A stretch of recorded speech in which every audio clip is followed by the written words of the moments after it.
This is guided practice 19 for our 8.3 center of mass and centroid problems. Let's tackle a couple of problems here. We're going to find the center of mass of the plate bounded by the given curves. Reminder that our x bar is 1 over the area integral from a to b of x times f of x dx. Or if we have two functions, it's 1 over a integral a to b x, and we take f of x minus g of x, again, where f of x is the larger of the two. And our y bar is 1 over a, integral from a to b, of 1/2 f of x squared dx. And if you've got multiple functions, same thing, only you're taking f of x squared minus g of x squared times 1/2 dx. Okay, so we are looking at y equals 4 minus x squared and y equals 0. So 4 minus x squared looks like this. So it is this region. If you set those two functions equal to one another, you will find that this is -2 and this is +2. And so the first thing we do is we find our area. I'm going to do that underneath here. So our area is the integral from -2 to 2 of 4 minus x squared dx. So this is 4x minus 1/3 x cubed from -2 to 2.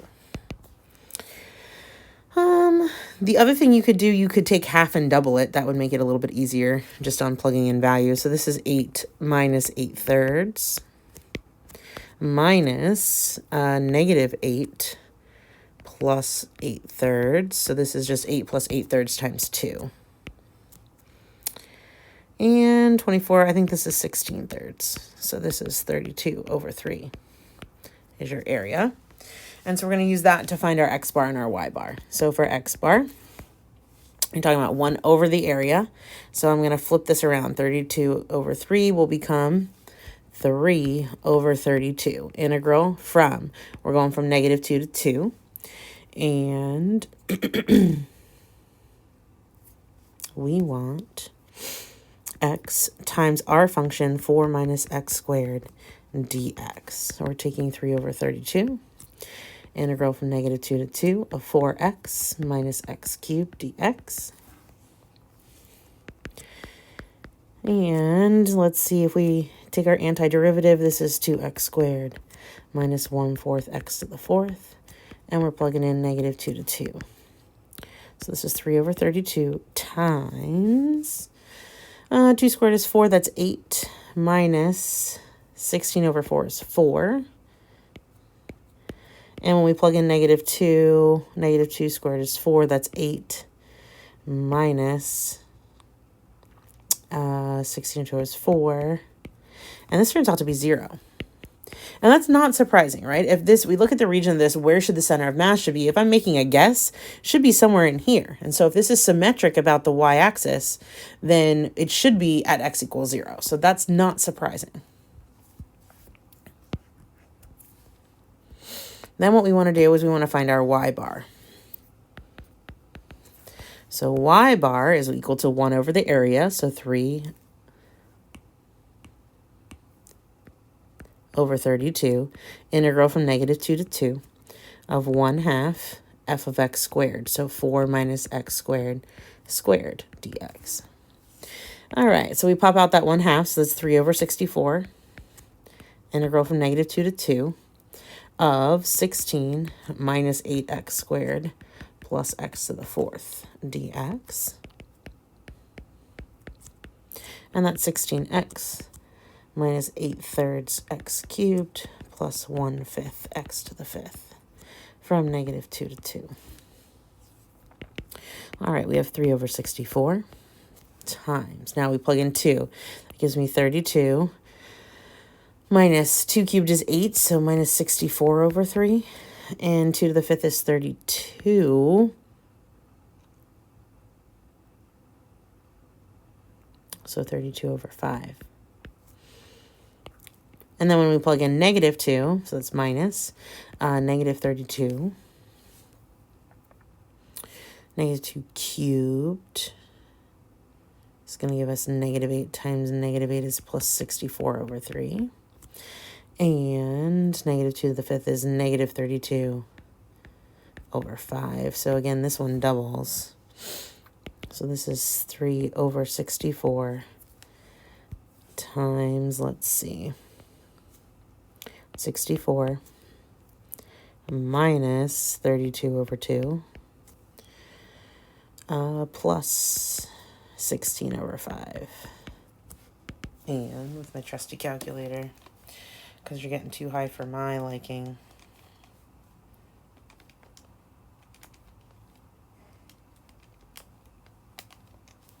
we get 2.4. Or if you like fractions, 12 over 5. And so that means that my center of mass is at 0 and 12 over 5. And 12 over 5 is 2.4, and that should make sense if you think about where you approximate it, right? If I was to kind of pick my dot here, if this is 4, is my dot somewhere around 2.4? Sure, it's there-ish, okay? All right, and that is number 1.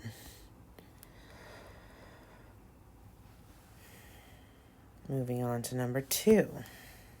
Okay, so I'm going to solve this for y.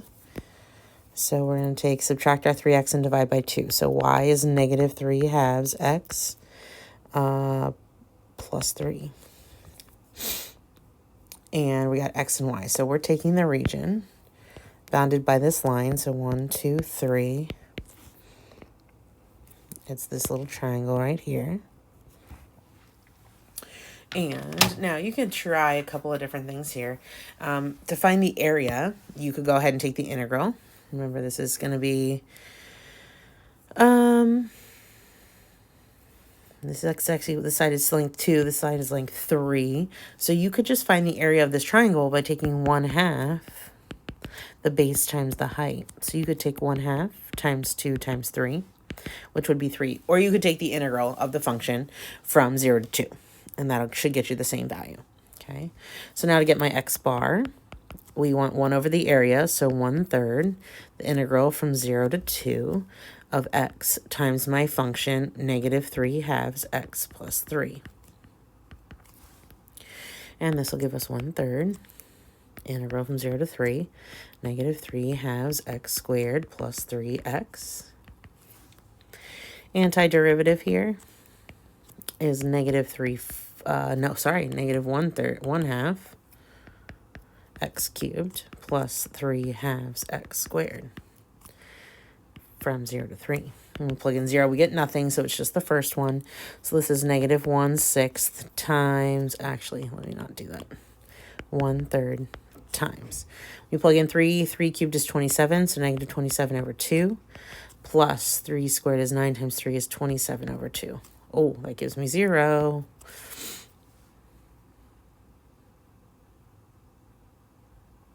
Let's check that for a second.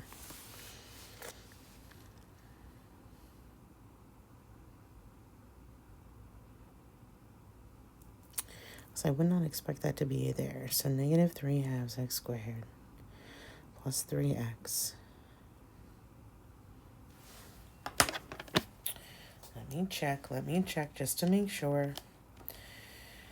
So negative 3x plus 6 all over 2.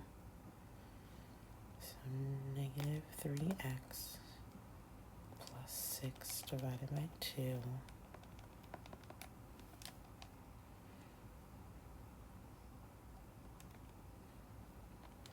Hang in there, guys. I'm just calculating to make sure this is coming up right.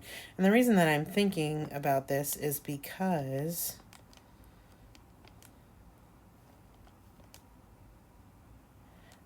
it's coming up to be 0, at least the way I'm calculating. And I wouldn't expect that to be at 0, if you know what I mean. I would think that's somewhere in between 0 and 1 as an x value. So let me just think about this for a second. So I'm checking it in my calculator. Okay, I did something wrong. What did I do wrong? Oh, wait, nope.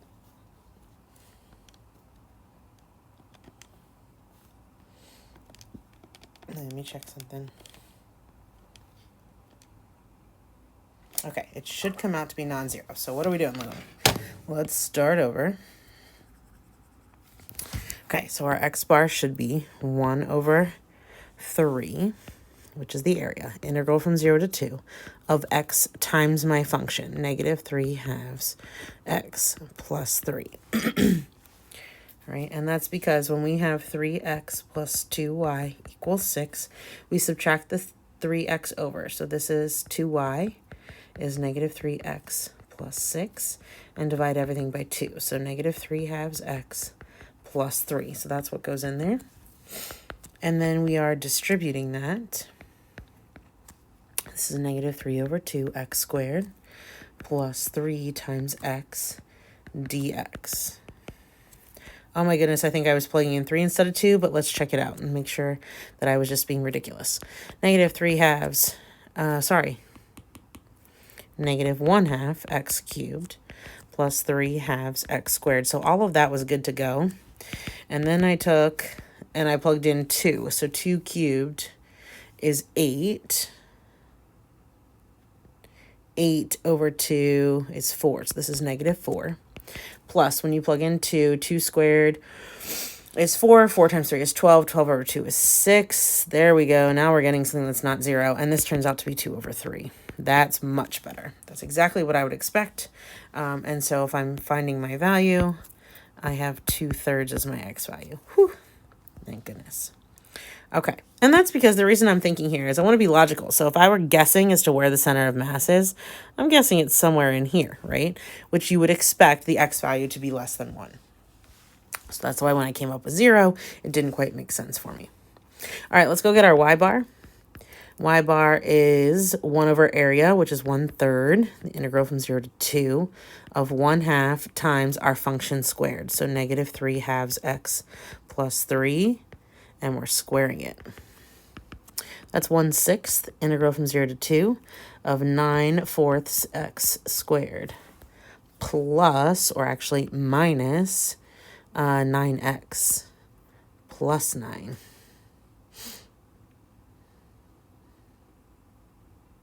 Okay, dx. All right, 1/6 times, this becomes 3 over 4 x cubed minus 9 halves x squared plus 9x from 0 to 2. So this is 1/6 times, when you cubed, that's 8. So that makes that 6. Squared 2, that's 4. So minus 18 plus 18. And I get 1, right? And that would mean that my centroid would be at 2/3 and 1, which is almost exactly where I estimated it to be in the middle of that triangle. So that totally makes sense as an answer for number 2. And moving right along. All right, this time we are working with an area here of 1 over x.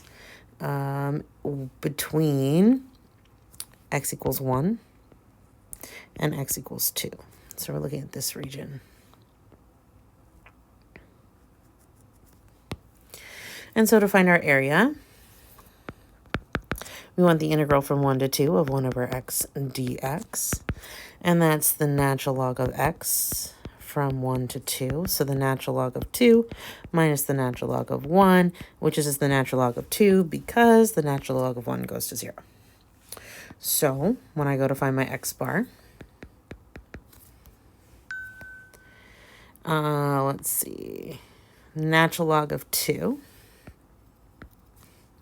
or 1 over that, because we want 1 over our area, integral from 1 to 2 of x times 1 over x dx. And this is just the integral from 1 to 2 of 1 dx, which is 1 over the natural log of 2 times x from 1 to 2. And that's just 1 over the natural log of 2 times 2 minus 1, or 1 over the natural log of 2. For our y bar, we want 1 over the natural log of 2, integral from 1 to 2. And this time we're taking 1/2 times 1 over x squared. dx.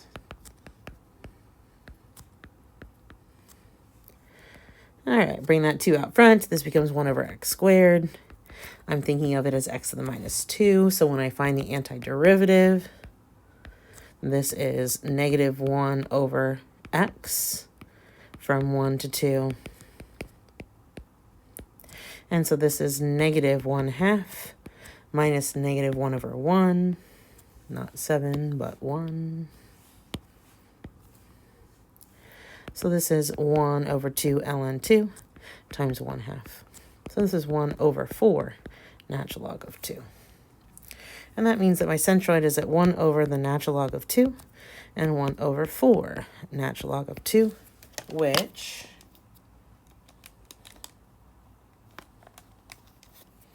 this is approximately 1.44 and 0.36, which should make sense for us because we would expect it to be somewhere in here, right? Between 1 and 2 and somewhere below whatever value that is, right? So that makes sense.